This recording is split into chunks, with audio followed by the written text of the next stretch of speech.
Congress party Tony Sharma भाई परवीन अत्री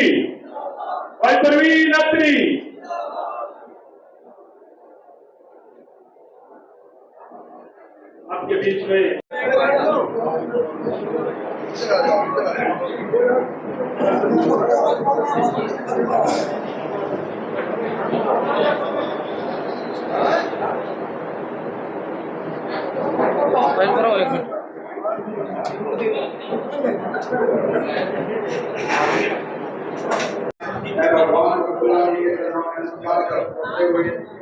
अपने समाज के और दूसरे समाज से आए हुए सभी जो भी जाति माता बहने जो यहाँ पर नल का यहाँ पहुँचने पर बहुत बहुत स्वागत और धन्यवाद करता हूँ। हमारा हिस्सा नहीं मिला, अब हमारा इतनी में सबसे बड़ा दावा है, क्योंकि हमारे परवीन अत्री जी 3-4 भाई है हमारे जो सारे एक्टिव होकर काम कर रहे हैं, तो उनके लिए पूरा जोर लगा दे, तभी हम बहन जी को समझेंगे कि बहन जी के ऊपर तक पहुँच जाए, क्योंकि हम कब तक इंतजार करेंगे। बाकी बार बार बहन जी से और हमारे समाज के सभी जो गणमान्य व्यक्ति जो मेरी कार्यकारिणी है, उनका भी मैं दिल की गहराइयों से स्वागत करता। कार्यकारिणी बगैर आदमी जिंदा नहीं होता, क्योंकि उन्होंने मेरा साथ। भाई जोरदार तालियों से स्वागत करें। साथ में जो सभा की तरफ से मोमेंटो भी है भाई, वो भी देकर सम्मानित करें। वो जो साल भी है भाई,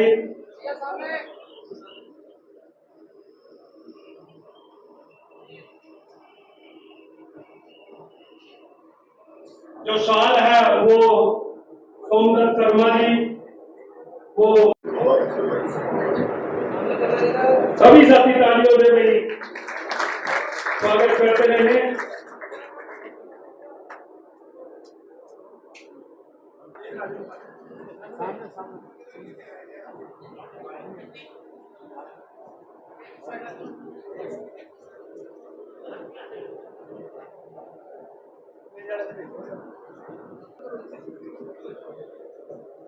भाई बारी बारी से लेते रहे फोटो।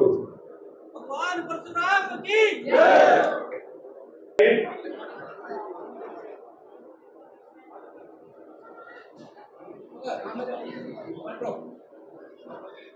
सामने देखो सर।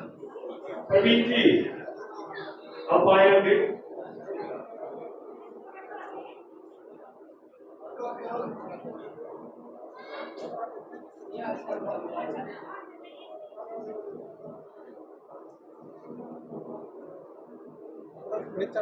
जिन्हें सिंह चौड़िया जी जो रखे अध्यक्ष था, और इस कार्यक्रम की अध्यक्षता भी वही कर रहे हैं। भगवान परशुराम की जय। प्रवीण अत्री जी को सुरेंद्र शर्मा जी अमरनाथ एंड सन्स, सुरेंद्र शर्मा जी आगे आए।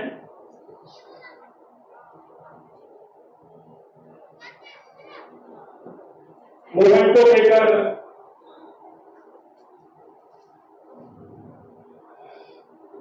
बहुत ही अच्छे साथी हमारे शर्मा जी अमरनाथ एंड सन्स के जो मालिक है।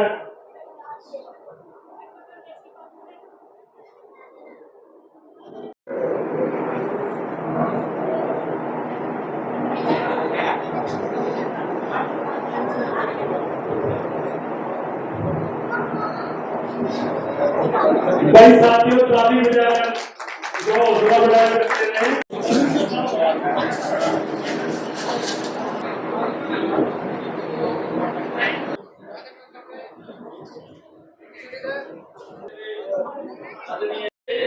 मैं दिल की गहराइयों से पूरी इंद्री ब्राह्मण समाज की तरफ से धन्यवाद करता हूँ, हार्दिक स्वागत करता हूँ।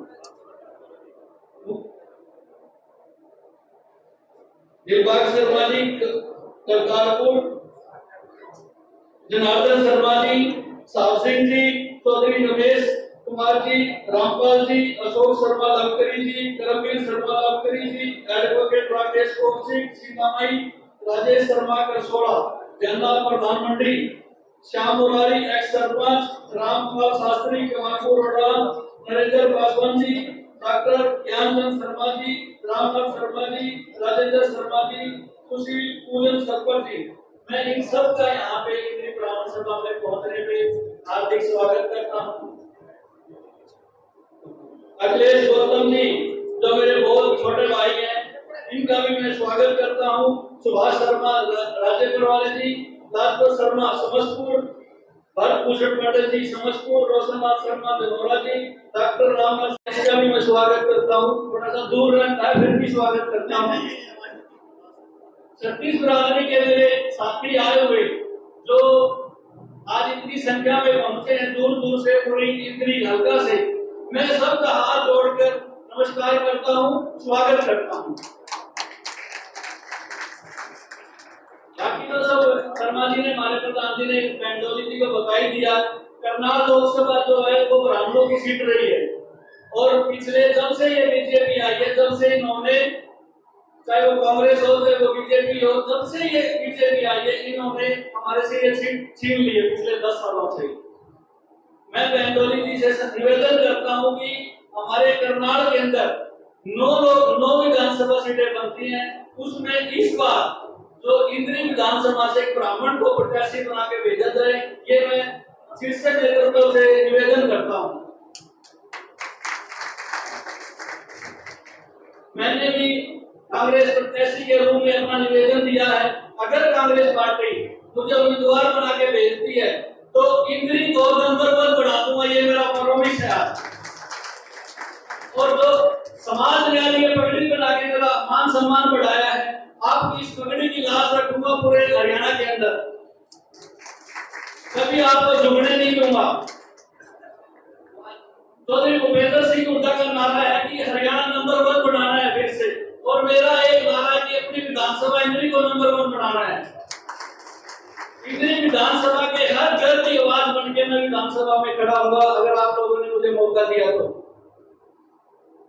जितनी भी ये समस्याएं हैं जो इंद्री की पिछले 10 सालों में चल रही हैं, बीजेपी की सरकार रहे, 10 साल से इनके मंत्री भी रहे, विधायक भी रहे, आज तक हमारी बहन बेटियों के लिए यहाँ पे कॉलेज नहीं बनवा पाए। ये मेरा पहला उद्देश्य रहेगा कि इंद्री के अंदर मैं अपना लड़कियों का कॉलेज बनवाऊंगा। धनौरा का जो आपने सुना होगा ट्रेन का, जिससे सैकड़ों गांव प्रभावित होते हैं दूषित पानी से, मुख्यमंत्री की पहली कदम से वो काम करवा के लाऊंगा जी, आपसे प्रॉमिस करके जाता हूं। परिवहन की व्यवस्था है, आप पूरे इंद्री हल्के में देख लो, सड़कों का क्या हाल है। पिछले 10 साल से ये इधर से अपना जो जमुना वाली बेल्ट है इसमें तो एक भी सड़क नहीं है, गौर हो गई थी सड़क। और जो नारा है हमारा कांग्रेस पार्टी का, उसपे हमारे हरियाणा में को हिसाब से जो 15 क्वेश्चन मांगे थे, आज तक बीजेपी ने उनका एक भी क्वेश्चन का जवाब नहीं दिया। तो मैं आप लोगों की आवाज बनने आया हूँ, आप लोगों का साथी बनने आया हूँ, आप लोगों का सेवक बनने आया हूँ। तो मैं ये चाहता हूँ कि अगर मुझे टिकट देके कांग्रेस इधर इंद्री विधानसभा के लिए प्रत्याशी के रूप में भेजती है तो मैं 36 बिरादरी का समर्थन लेने आया हूँ, और अगर मेरे साथ खड़े हो तो हाथ उठा के मेरे साथ देने की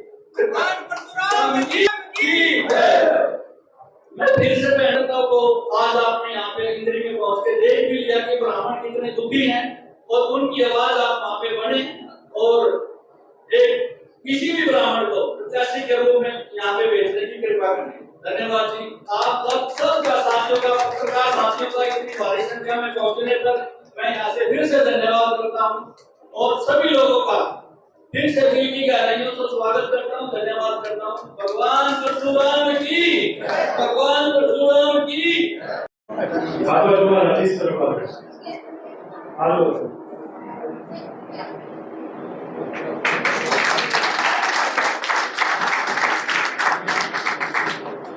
देखिए कितना प्रेम है नरेंद्र जी का, स्पेशल नेपाल से लेकर आए हैं। बहुत बहुत धन्यवाद।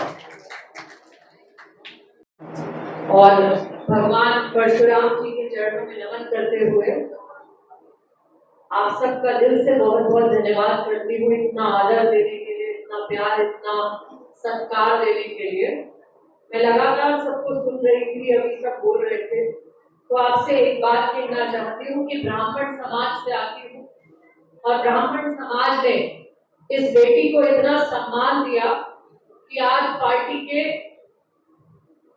इस मंच पर रहकर रोज टीवी पर बोलने का मौका मिलता है, प्रतिनिधित्व करने का मौका मिलता है और बड़े बड़े विषय पे अपनी राय रखने का मौका मिलता है।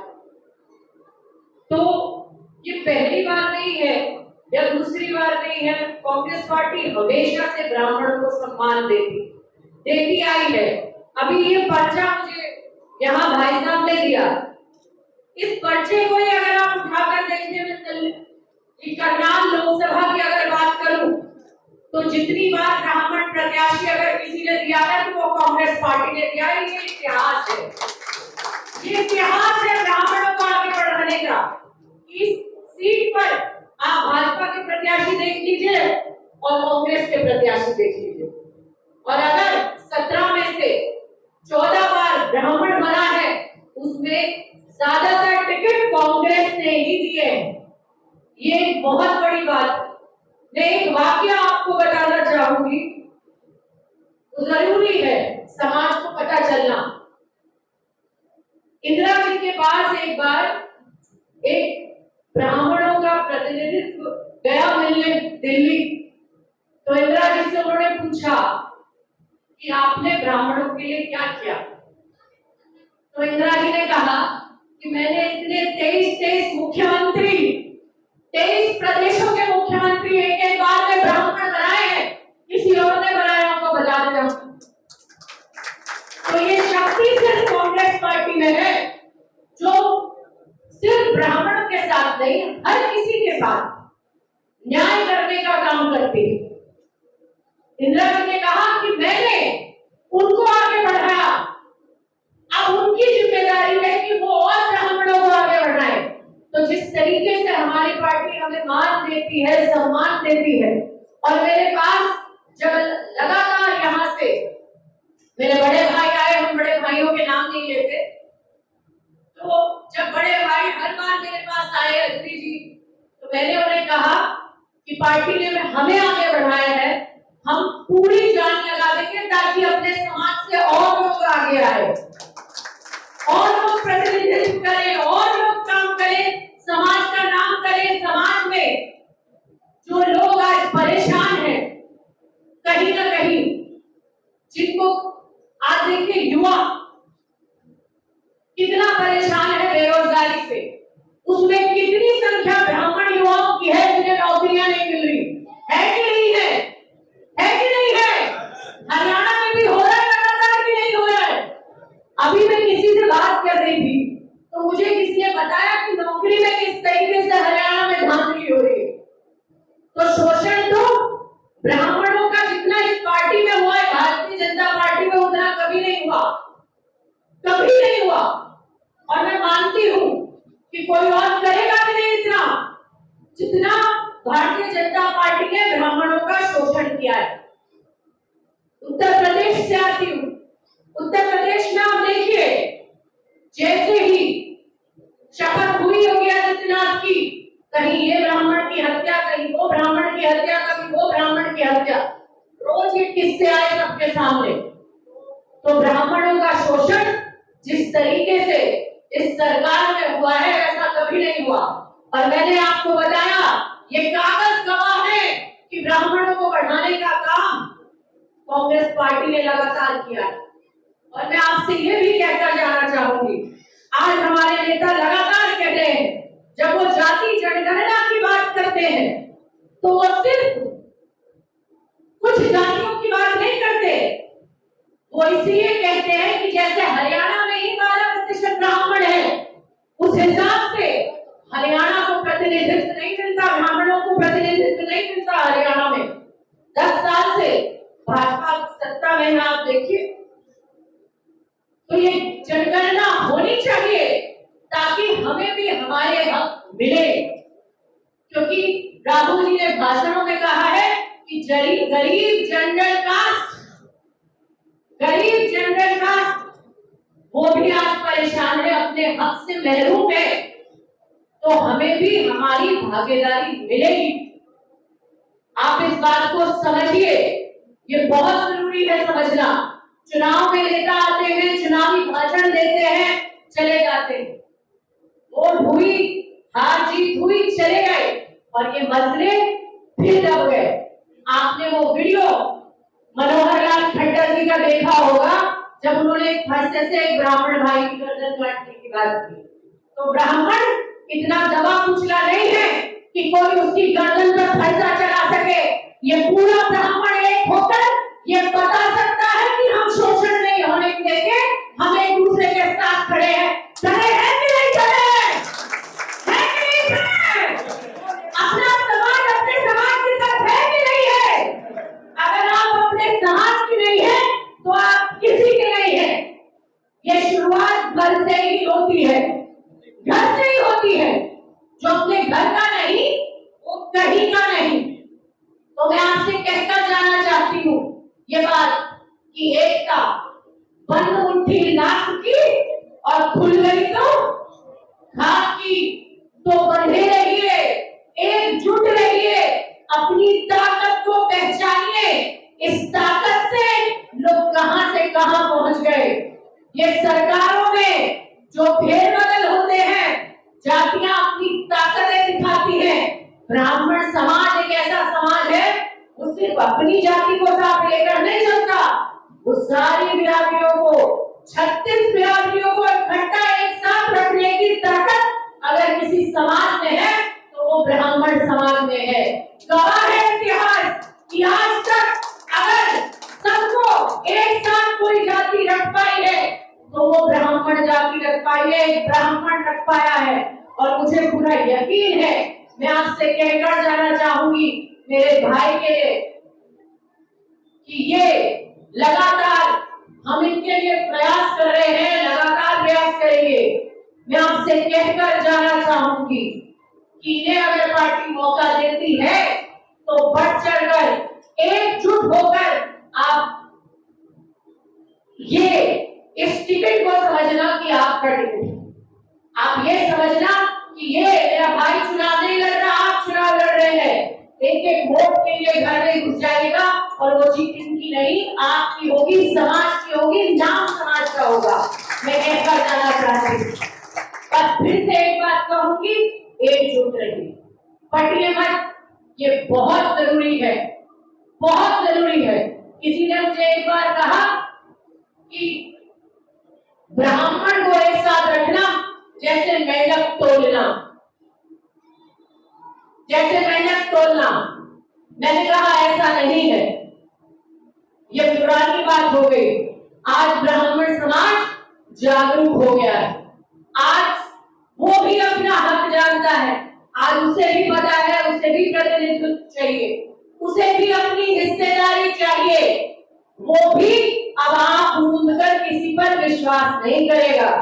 अगर उसको हिस्सेदारी और भागीदारी दी जाएगी तो ही वो आपके साथ खड़ा होगा। इसीलिए मैं कह रही हूँ, जागरूक रहिए, सजग रहिए, एक साथ रहिए, एकजुट रहिए, ताकि हमारा शोषण ना हो सके, हमारा समाज आगे बढ़ सके, हमारे समाज के भाइयों को, बहनों को, बड़ों को, बुजुर्गों को आगे कहीं ना कहीं प्रतिनिधित्व मिल सके। बस इसी बात के साथ अपनी वाणी को विराम देती हूँ और आप सबका दिल से धन्यवाद करती हूँ कि आप सबने इतना मान दिया, आदर दिया, सत्कार दिया। और एक और बात कहना चाहती हूँ, हरियाणा में मैं पहली बार नहीं आ रही। हरियाणा में मैं सोनीपत लोकसभा, जब हुड्डा जी लोकसभा लड़ रहे थे तो वहां पर AICC की तरफ से ऑब्जर्वर रही, तो मैंने हरियाणा के लोगों का प्यार देखा, अपनत्व देखा, उनका वो ममतामयी रूप देखा कि जिस घर में मैं जाती थी, जहाँ बैठती थी, किस तरीके से बिना खाना खाए, बिना भेंट दिए मुझे लोग भेजा करते थे कि बेटी आई। ये हरियाणा का संस्कार है, ये हरियाणा के खून में है, हरियाणा के लोगों में आदर देना, सत्कार देना। मैं पिछले विधानसभा चुनाव में फिर 11 विधानसभाओं के लिए आई, यहाँ पर ऑब्जर्वर रही सोनीपत और जींद की। मैंने फिर काम किया, हरियाणा के लोगों से मुझे खास लगाव हो गया। मुझे ऐसा लगता है कि मेरा एक परिवार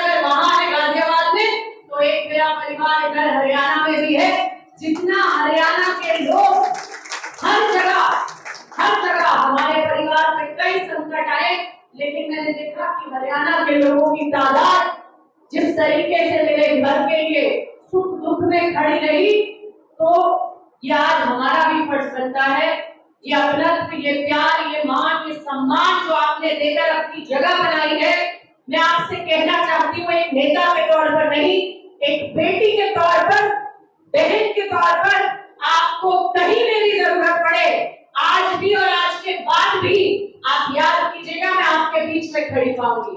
बहुत बहुत धन्यवाद। जय हिंद। परशुराम भगवान की, परशुराम